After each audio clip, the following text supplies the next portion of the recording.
Hey, what's going on? Hey, Joel. Good afternoon. How are you?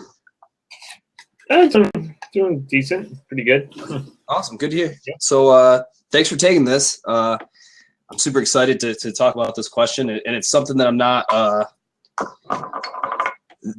well versed on. So it motivated me to get out and do some research, which was fun.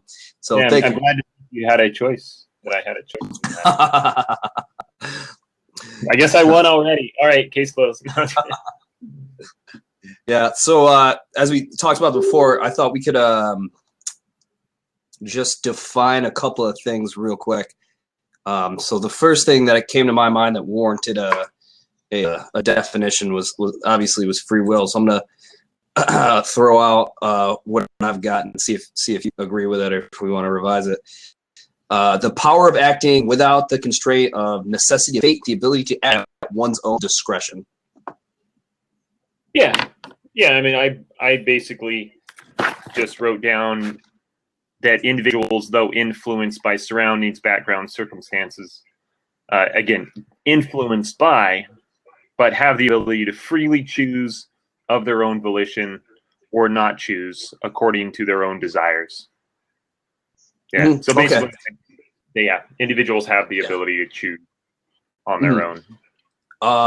So I'm going. I wanted to also define determinism because I think that's obviously this is going to come up, and that let me see if I can find a good one here. That human behavior. I'll put it this way. This is how I've always looked at it. Human behavior with a powerful enough computer could be predicted with a very, very high degree of accuracy. I don't want to, throw out an absolute, but I'll say 99.9% accuracy with a powerful enough computer and the necessary inputs. Human behavior could be predicted. That's I think sums up determinism, or my view of it. Okay. So you're arguing the pro. Do you want to your opening statement first? Sure. So again, I'm arguing. I believe, and I'm coming from a Christian worldview as well, and I think this is absolutely fundamental to the Christian worldview, to the theistic worldview. And I don't know. Are you atheist or agnostic or? I'm an agnostic atheist. Okay, so is this just a foundational for a worldview? I mean, I get that question.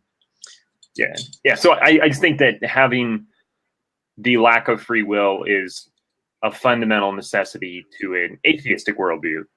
And so coming from a theistic versus so I think that's kind of where the foundational worldviews for these two opposing views on free will comes from. So that said, I think that, as I say, I had my definition, and then I believe that society relies on universal truths for its functioning. Its functioning and laws. And what did I write here? Can you read my own? My pen was running out of ink, so and no person can possibly act and live in or under the assumption of its opposing theory that free will doesn't exist. So the claim that no free will exists is, in my own, at least I believe, self-defeating, much like saying no truth exists, because if one claims that no free will exists, they must believe such claim was not their own belief, but that the result of the chemical reactions inside the brain that cause them to say that no free will exists. So chemical reactions in the brain, and hence cannot be believed or trusted.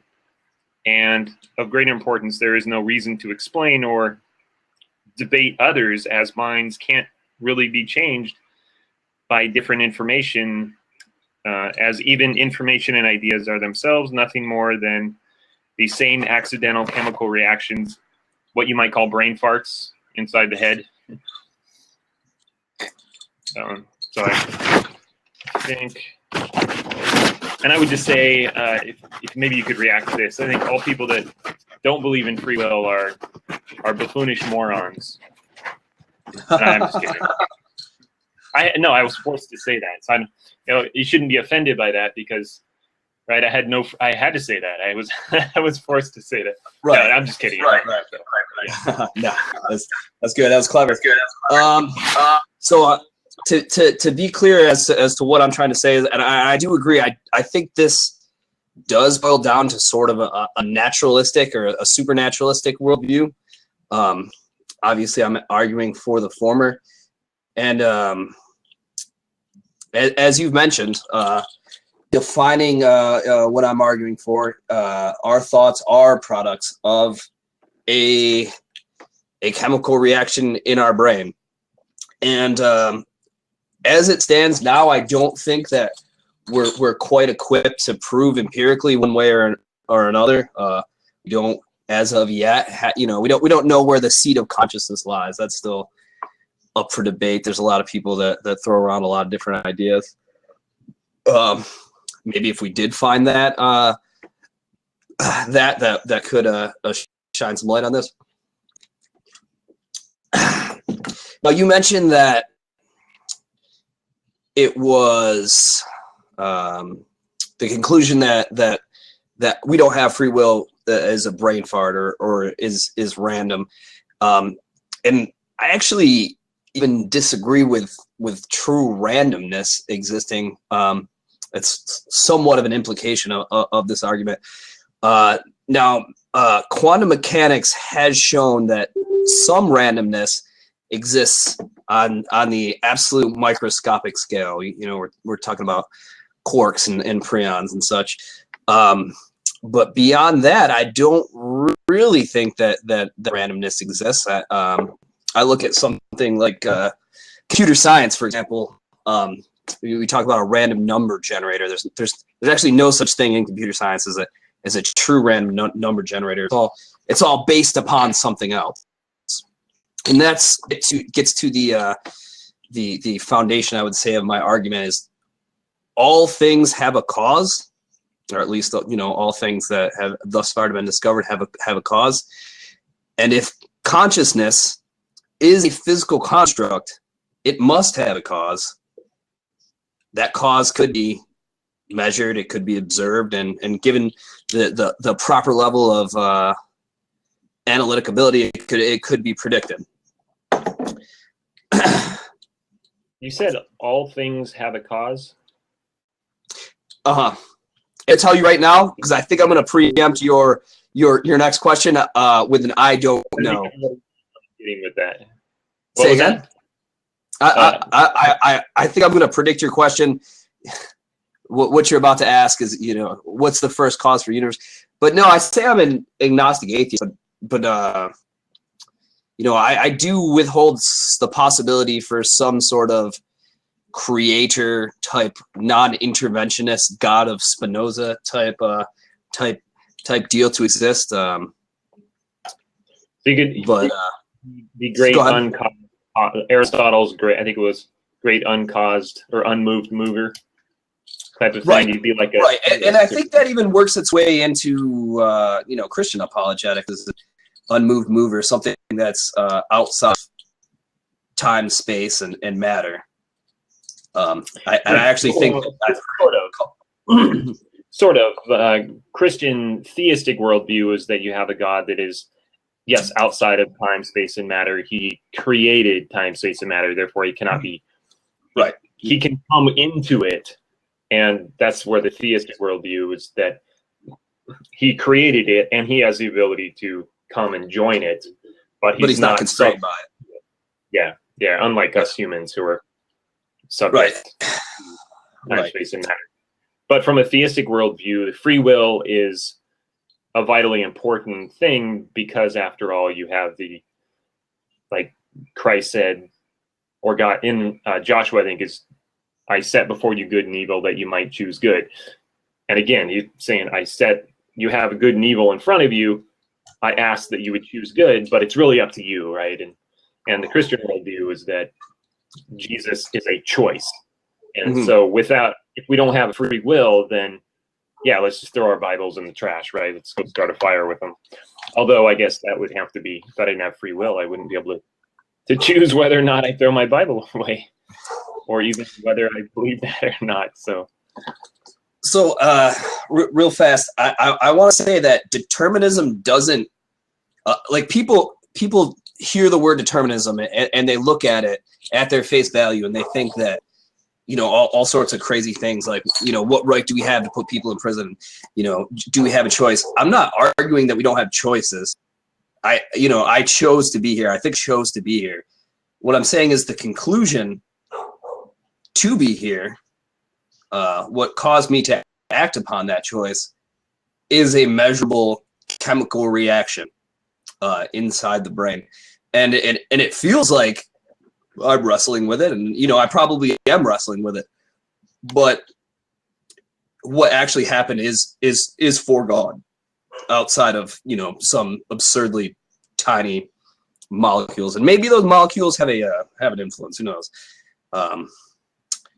But not all Christians believe in free will. If I'm recalling correctly, there is some that I'm saying. Yeah, you have the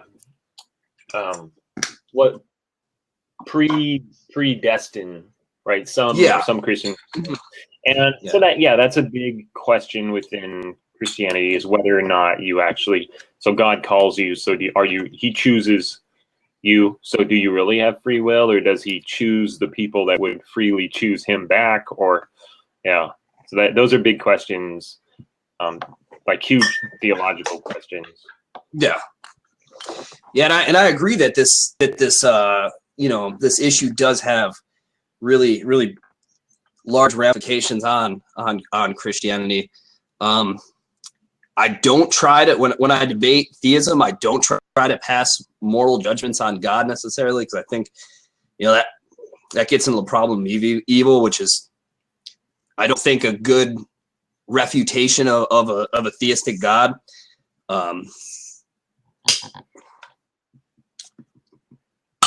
But let me ask you this.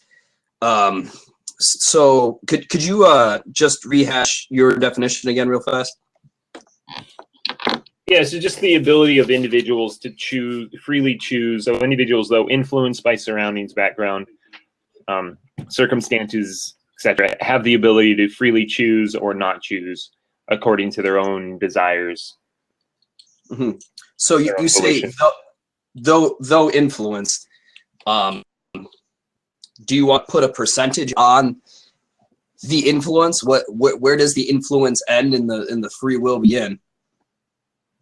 Well, I think you always have free will, but your choices are obviously going to be influenced by your background, so or your own personal desires, right? Mm-hmm. So people are different. You could have twins. You know, one twin is a criminal, one is not, and why is that? Well, it's a series of choices, really. I mean, choices lead to other choices, and so choices you've made in the past will cause you to will influence the choices you make in the future.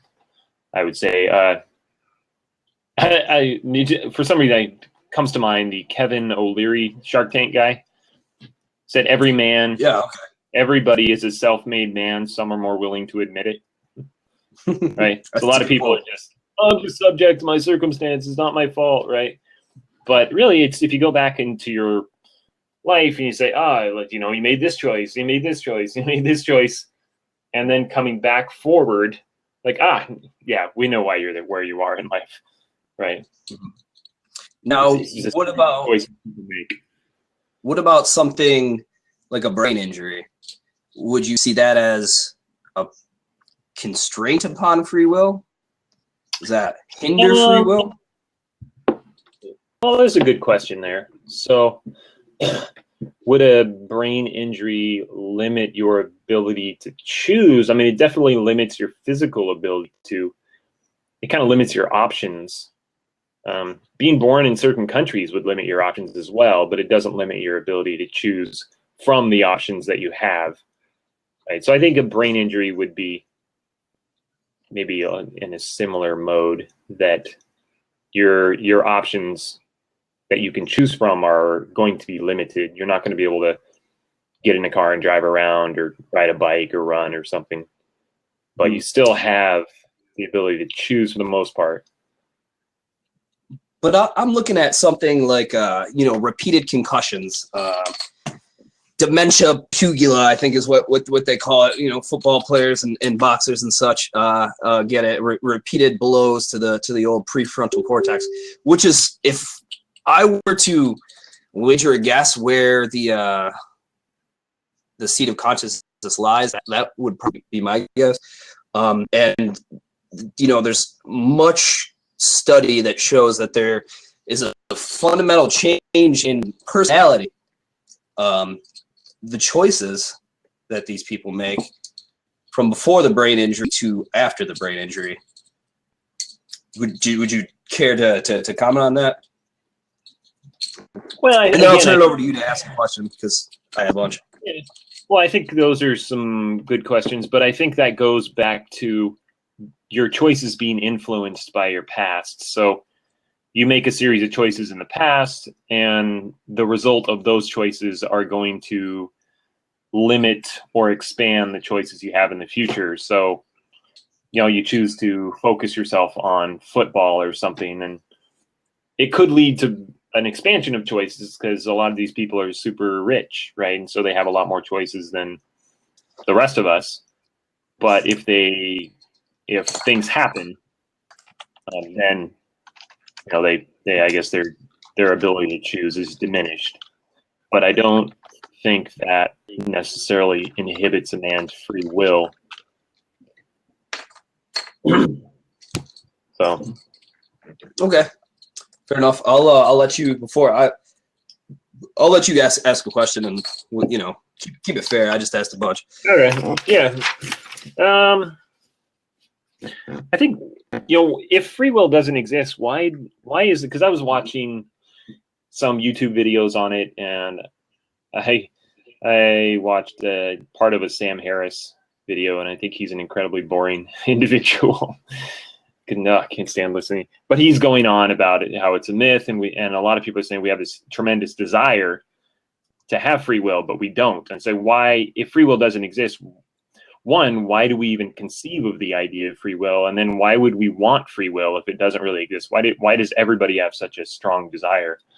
Oh, of course.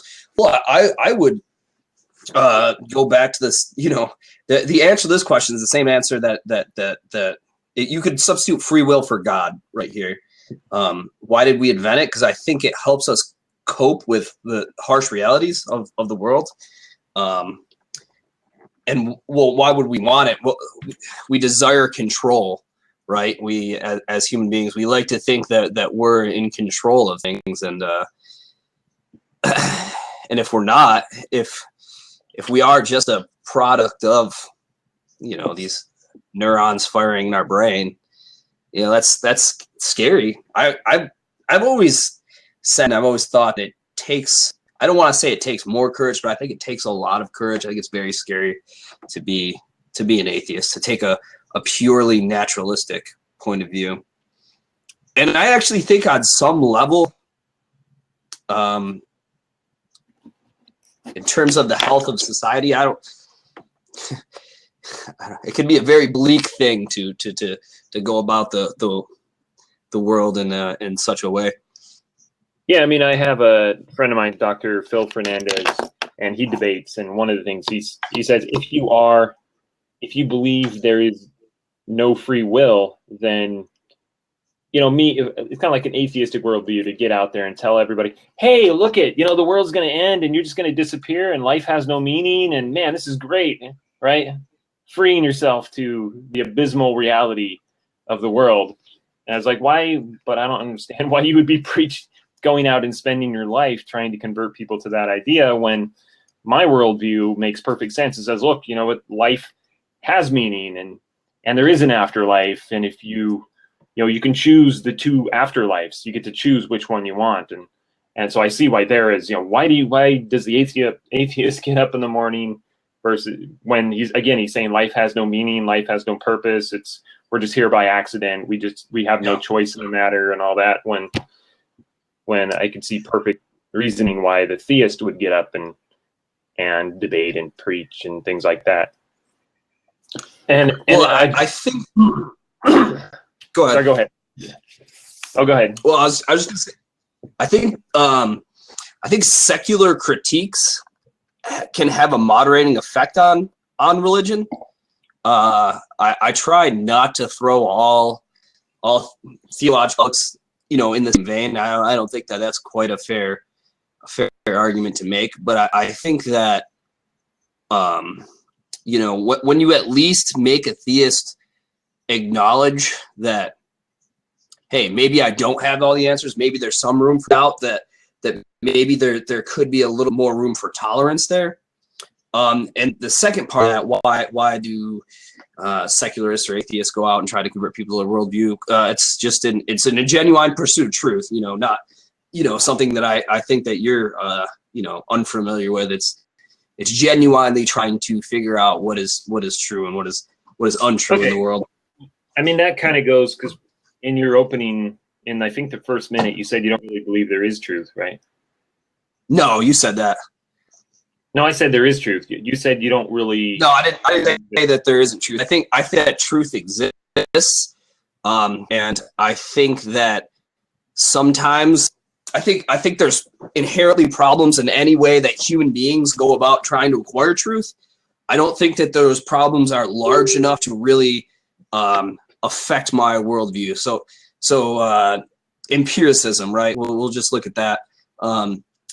What proves empiricism to be true? Well, empiricism proves empiricism to be true, but it works. So yeah, that is a problem. It is a circular argument, circular logic, and I withhold the possibility that empiricism is not true. But I think that possibility is so small and so slight that it really doesn't affect the way I go about my day-to-day business. Okay, so that's the other question I was going to ask is, well, as I said in the statement, that I don't think anybody can truly live with the worldview that everything is sort of predetermined and they have no free will, and that thoughts and actions are just random chemical reactions in the brain. Like, are you married? Yeah, she just opened the door and then closed it. Okay, so have you ever told your wife that you love her? Yeah, every day, of course. Yeah. So what does that mean, though? Because after all, if feelings and emotions are just chemical reactions in the brain, like, I don't tell my wife, I love you, but don't worry, it's just a chemical reaction. I'm sure it'll fade away.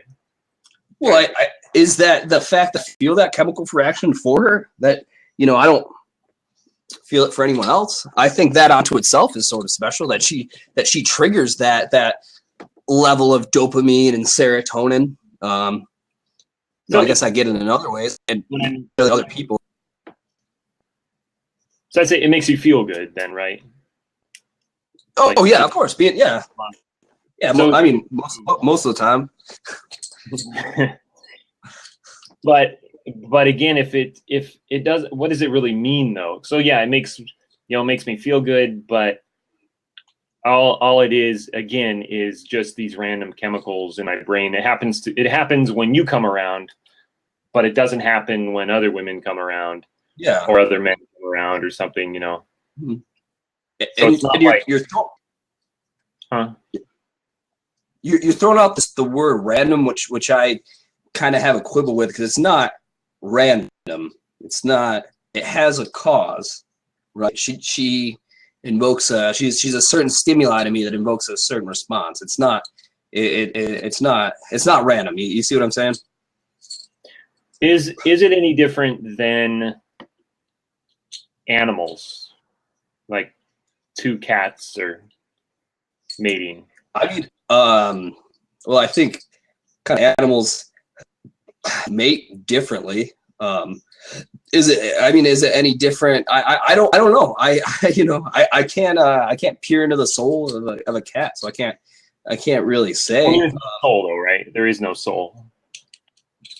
Yeah, or the conscious. I guess what I Should have picked my words more carefully there. I think maybe ducks, don't they? They're kind of stay with one partner for life. So maybe it's not that much different than a duck. So I think, I don't know. There's a couple animals in the animal kingdom that do it. Maybe you should be like black widows. So I mean, eat their spouse. No, but to answer your question, to give you an easy answer, no, I don't really think that it's that different than what animals would experience. Okay. I don't think that in common everyday life that anybody actually can live with that worldview, because again, when you tell your wife, "Hey, I love you," I think you have a strong emotional, and you really mean it, right? Mm-hmm. Like I do actually love you, individual. I'm married, so I tell my wife, "Hey, I love you," right? And I feel that I'm like this is not just some random or even chemical reaction that comes because the light bounces off you and then through my eyes, and let me go into some long physical, scientific definition of why I would say that. Like, no, I actually have this interpersonal connection that goes far beyond the natural world, right? Yeah, and I would never say that you don't have that, because I can't. But I will say that love is measured. Social psychologists and sociologists and so forth. I mean, we can measure what happens in the brain when a loved one is presented, a certain stimuli presented, and we also understand that same chemicals, that same process in the brain is associated with the same sort of feelings that you're describing. And as I said, you're asserting that there's some meaning beyond that, and I can't take that away from you. I won't argue that. I don't. That's not something that I think anybody could ever argue. But I'm just saying that there is at least similarities there with else, right? Except, again, the animals generally don't mate for life, and they don't show the kind of sacrifice that humans are willing to give for both for loved ones and for the unknown, right? People that they don't know, among other things that are associated with love. Mm-hmm. Yeah. Well, I actually think there is altruism in animals, specifically, higher order mammals. Elephants have been known to show altruism.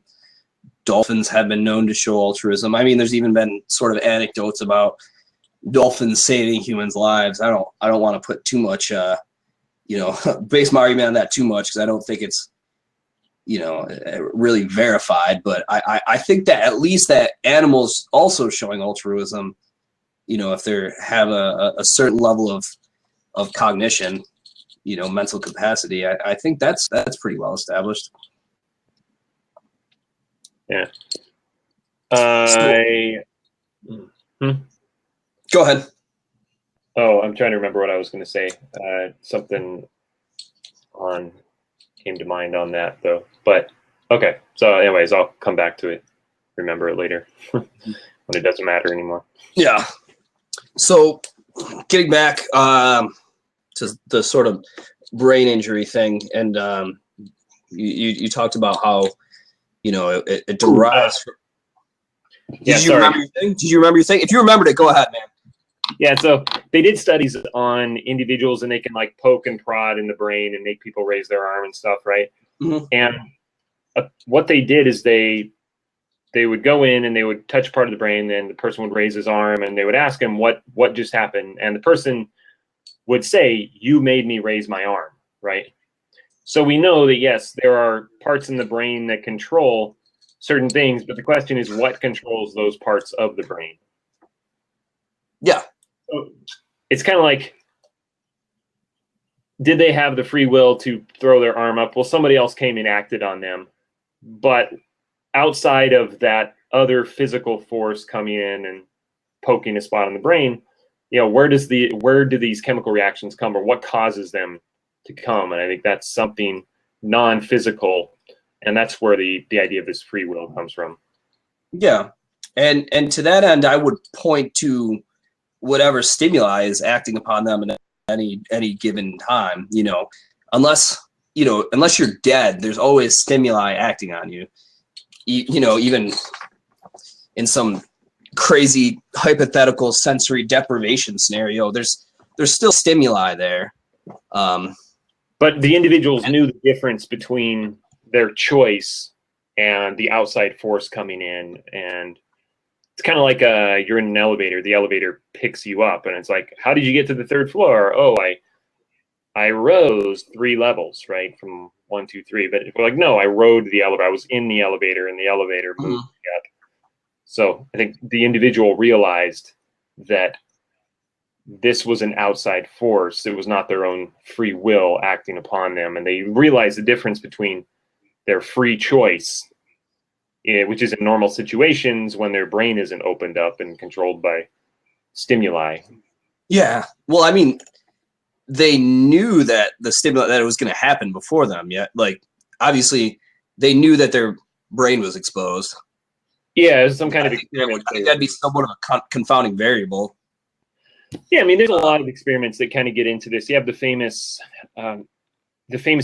experiments where they had the guy in the room and they have the other person, hey, he's hooked up to electrodes, please turn the dial, and the guy's screaming and right, the outside, yeah. So they're 1950s Stanford, I think, and they're like, please turn the dial again, and the guy Stanley Milgram influencing him, but everybody knew they freely chose to.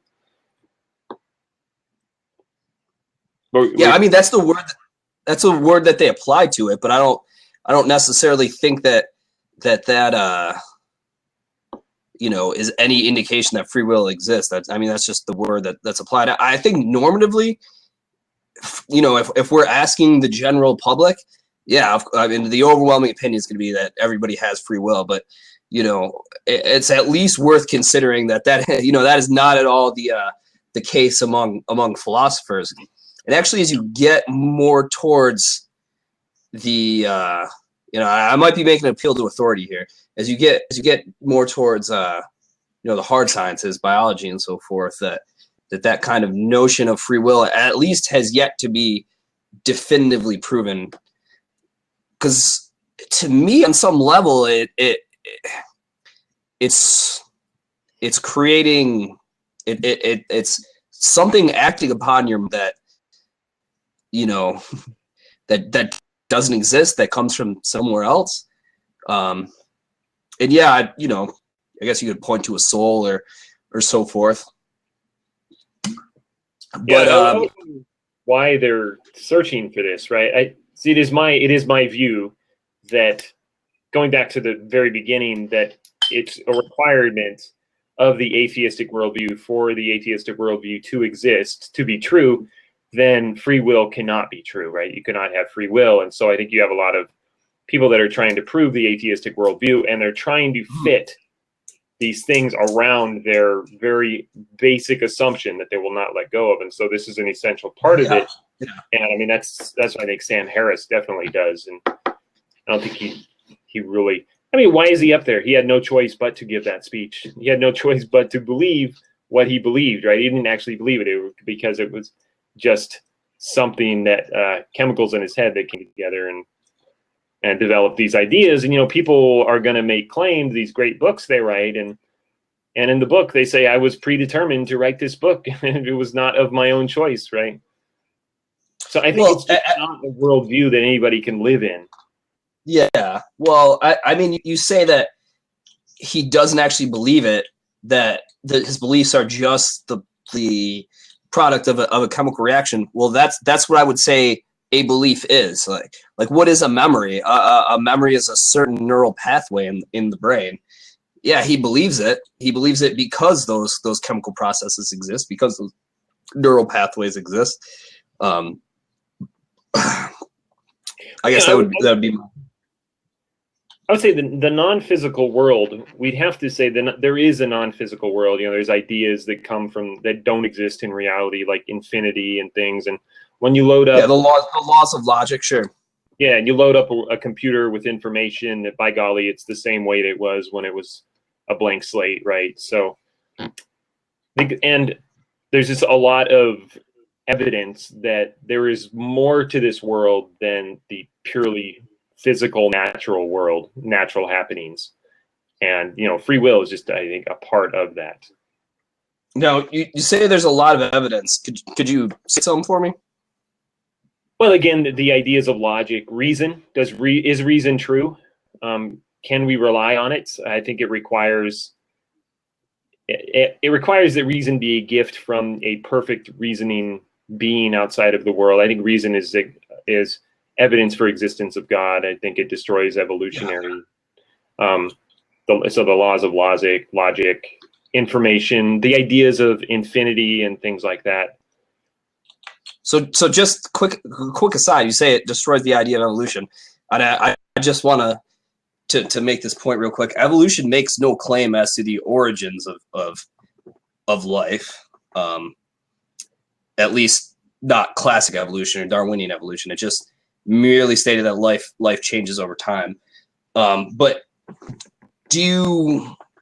could it not be at least the possibility that the laws of logic, that mathematics, that these abstract metaphysical constructs are functions of the universe, that they are part of the physical universe?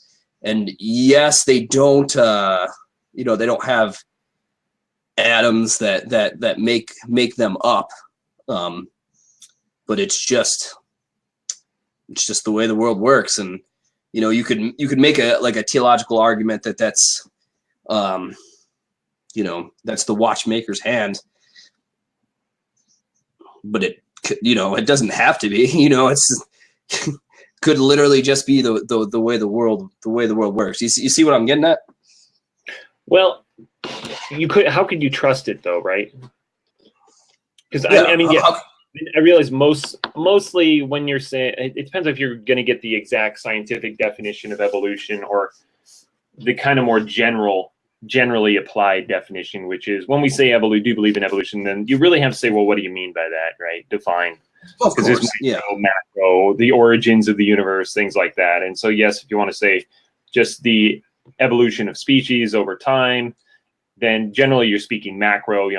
I don't argue micro. I think, of course, you have small changes within species, but not between all that. But the problem with reason is, and very quickly, there's a story, an analogy given by, again, I heard it from Fernandez. He repeated it from someone else. There's a woman going to Scotland on a train.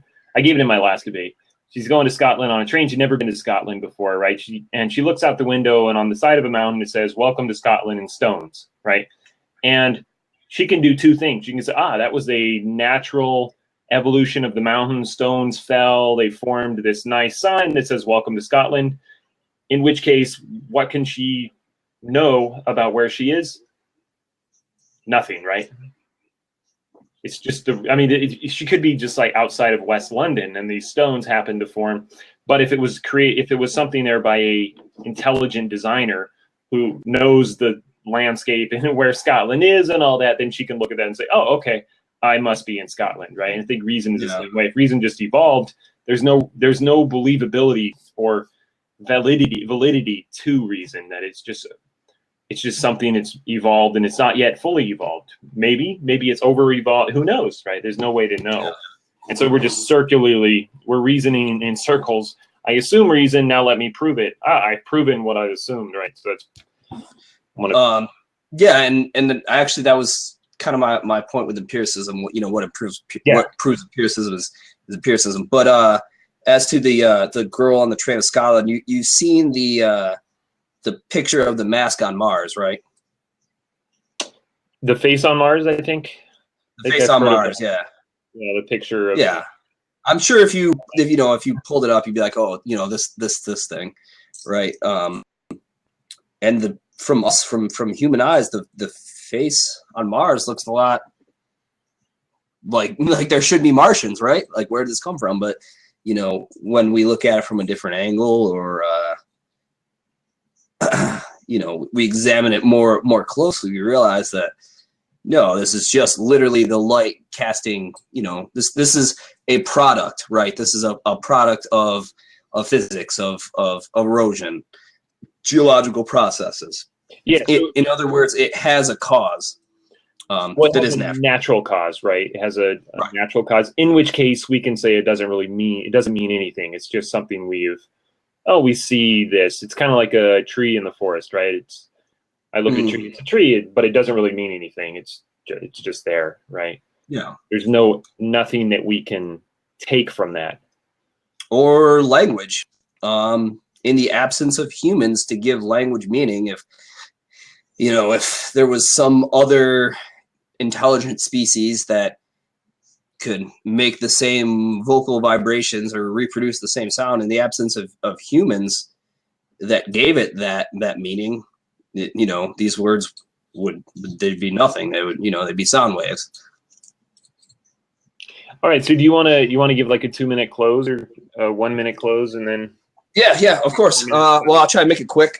So I think that, going back to the null hypothesis, the default state is free will does not exist. And